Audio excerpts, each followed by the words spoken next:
ದಕ್ಷಿಣ ಕಾಶಿ ನಂಜನಗೂಡಿನ ಶ್ರೀ ಶ್ರೀಕಂಠೇಶ್ವರ ಸ್ವಾಮಿ ದೇವಾಲಯದಲ್ಲಿ ನಡೆಯುತ್ತಿರುವ 2026ರ ಶ್ರೀ ಗೌತಮ ಪಂಚಮಹಾ ರಥೋತ್ಸವದ ದೊಡ್ಡ ಜಾತ್ರಾ ಮಹೋತ್ಸವ ಪ್ರಾರಂಭವಾಗಿದ್ದು ಮಾರ್ಚ್ 27ರಂದು ಸಂಜೆ 7 ಗಂಟೆಗೆ ಶ್ರೀಕಂಠಮುಡಿ ಉತ್ಸವ, ಮಾರ್ಚ್ 30ರಂದು ಸೋಮವಾರ ಬೆಳಗ್ಗೆ 5:50ರಿಂದ 6:30 ಗಂಟೆಯೊಳಗೆ ಸಲ್ಲುವ ಶುಭ ಮೀನ ಲಗ್ನದಲ್ಲಿ ಶ್ರೀಮನ್ ಮಹಾ ಗೌತಮ ರಥಾರೋಹಣವು ನಡೆಯಲಿದೆ.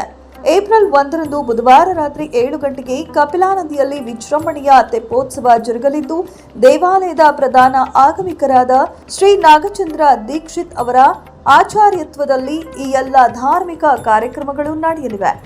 ಜಾತ್ರಾ ಮಹೋತ್ಸವದ ಈ ಎಲ್ಲ ಕಾರ್ಯಕ್ರಮಗಳಿಗೆ ಭಕ್ತರು ಸಪರಿವಾರ ಸಮೇತ ಆಗಮಿಸಿ ಶ್ರೀ ಪಾರ್ವತಿ ಸಮೇತ ಶ್ರೀ ಶ್ರೀಕಂಠೇಶ್ವರ ಸ್ವಾಮಿಯವರ ಕೃಪೆಗೆ ಪಾತ್ರರಾಗುವಂತೆ ವಿನಂತಿಸಲಾಗಿದೆ. ಸರ್ವರಿಗೂ ಆಧಾರದ ಸ್ವಾಗತ ಬಯಸುವವರು ಸಿಜಿ ಕೃಷ್ಣ, ಕಾರ್ಯನಿರ್ವಾಹಕ ಅಧಿಕಾರಿ, ಶ್ರೀಕಂಠೇಶ್ವರ ಸ್ವಾಮಿ ದೇವಾಲಯ, ನಂಜನಗೂಡು. ಡಾಕ್ಟರ್ ಪಿ ಶಿವರಾಜು, ಆಡಳಿತ ಅಧಿಕಾರಿ ಹಾಗೂ ಅಪರ ಜಿಲ್ಲಾಧಿಕಾರಿ, ಮೈಸೂರು ಜಿಲ್ಲೆ. ಲಕ್ಷ್ಮೀಕಾಂತ ರೆಡ್ಡಿ, ಜಿಲ್ಲಾಧಿಕಾರಿ, ಮೈಸೂರು ಜಿಲ್ಲೆ. ಶರತ್, ಆಯುಕ್ತರು, ಹಿಂದೂ ಧಾರ್ಮಿಕ ದತ್ತಿಗಳ ಸಂಸ್ಥೆಗಳು ಮತ್ತು ಧರ್ಮದಾಯ ದತ್ತಿಗಳ ಇಲಾಖೆ.